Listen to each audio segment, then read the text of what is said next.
षष्ठी भवानी, हर लेली तिवई के सब परेशानी। जय छठी मैया, जय छठी मैया, जय छठी मैया, जय हो। बहुत दयालु हई षष्ठी भवानी, हर लेली बरती के सब परेशानी। आ जाला खुशहाली जीवन में, भर देली अन्न धन हो।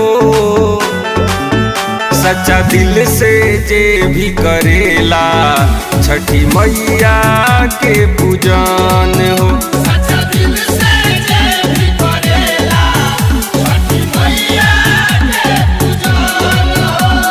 प्रेम से बोलिए सूरजदेव महाराज की।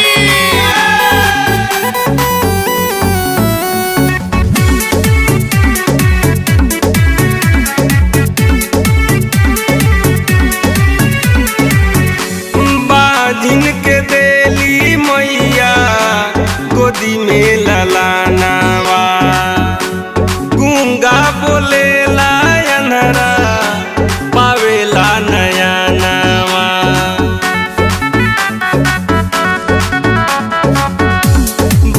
जिनके देली मैया गोदी में ललानावा, गूंगा बोलेला अनहरा पावेला नया नावा। फल मुन मेवा मिष्ठान चढ़े, मैया के पुआ पकवान चढ़े। निर्धन भी धनवान बनेला, मिट जाला दुखावा गजन हो। सच्चा दिल से जे भी करेला, छठी मैया के पूजन हो। सच्चा दिल से जे भी करेला, छठी मैया के पूजन हो।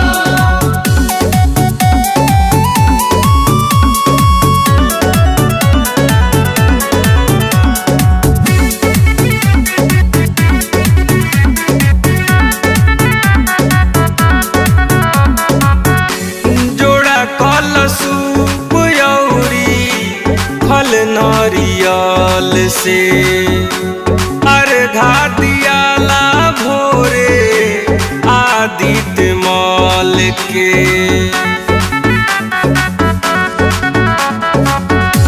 जोड़ा कलसूप यौरी फल नारियल से, अर्घा दियाला भोरे आदित्य माल के। परदीप प्रेमी अर्जी सुनावेले, छठी मैया के महिमा बतावेले। हाथ जोड़ के प्रेमी परमेश्वर करता रे नमन हो।